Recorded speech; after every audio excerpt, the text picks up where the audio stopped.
my name is Elisa Marshall. You are here at Maman, and we are here today to show you avocado toast. So it's a very popular dish right now. There's many versions. We do more of a simple classic one, and then a few little different elements to kind of brighten it up and add a little bit of spice.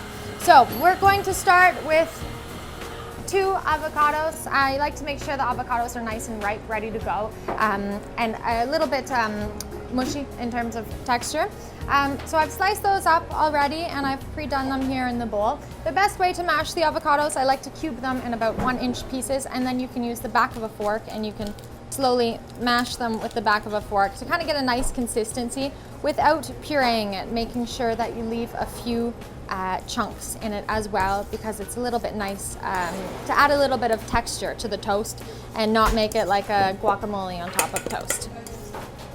So the next thing I'm going to add are tomatoes. So these are small plum tomatoes. I usually use about 1 to 2 tomatoes, diced finely as well, trying to keep them the same size of the avocados. And we'll just add this right in with the mashed avocado. Give that a little stir.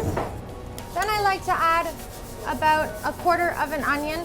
For me, I really like when the onion is chopped very finely. I use red onions preferably. You can switch it up with white onions for a little bit more of a sweeter taste, but I do personally prefer the more powerful taste of the onion when combined with the garlic as well. It's a really nice kind of sharper flavor that adds to the avocado toast. And again, mix that all up. And my favorite part is the cilantro. So this is some finely shredded cilantro, and this can be used according to tastes and preferences. I usually would maybe use about a handful worth, and this adds that nice flavor to the avocado.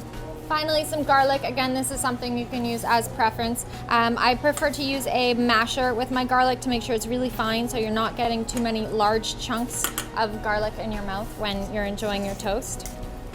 And to ensure that the avocado doesn't brown as well, and to add a little bit more of a citrus flavor, which is very nice alongside the cilantro, I use about a half of a lime squeezed directly right into here. Another trick to ensure that the avocado doesn't brown, if you aren't planning on serving this right away, is to keep the pit and hold the pit and keep that aside. Then once you finish your mixture for the avocado toast, you can add the pit directly back in, and then that helps to kind of create the longevity of it. And just a slight touch of olive oil as well. This kind of adds to a little bit of a creamy consistency. You can tend to use a little bit more olive oil if your avocados aren't perfectly ripe, but because this one I used today is a little bit overly ripe, you don't tend to need as much.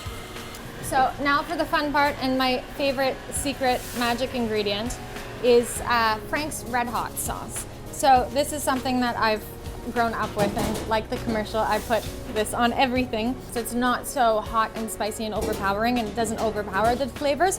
Rather, with the cilantro and the citrus, it really tends to enhance it. And this is something I like using a lot of it, but this is something you can kind of shake in as per preference afterwards. And great to sprinkle on top as well if not all of your guests want to enjoy something so spicy. So finally, you have your delicious avocado toast mixture. You don't want to over stir it. You want to ensure that there's still a little bit of texture in it. So now I'm going to place the avocado on our lightly toasted focaccia. This is a homemade focaccia that we're using today, and I like to be generous when putting this on. It also helps when the bread is a little bit toasted, making it a little bit firmer. It tends to make it a little bit easier to eat. To finish the avocado toast, again, because I love spicy, I always like to use some fresh chili flakes. So I'll just lightly sprinkle those on top. To add some texture and to be seasonal as well, pumpkin seeds are also very nice to add a little bit of crunch to your avocado toast. And sprinkle a few of these on. And then finally, I finish it with just a small pinch of salt and a little bit of fresh ground pepper. Often people, I find, over salt the avocado toast. I think with the citrus and the red hot sauce that I put in, because it is a little bit more of a salty flavor as is, you don't really need to add any additional salt. So I don't like to put that into the mixture. It's just something, if you would like, you can sprinkle on top. And we'll add a little bit more cilantro for garnish. A little wedge of lime. And voila.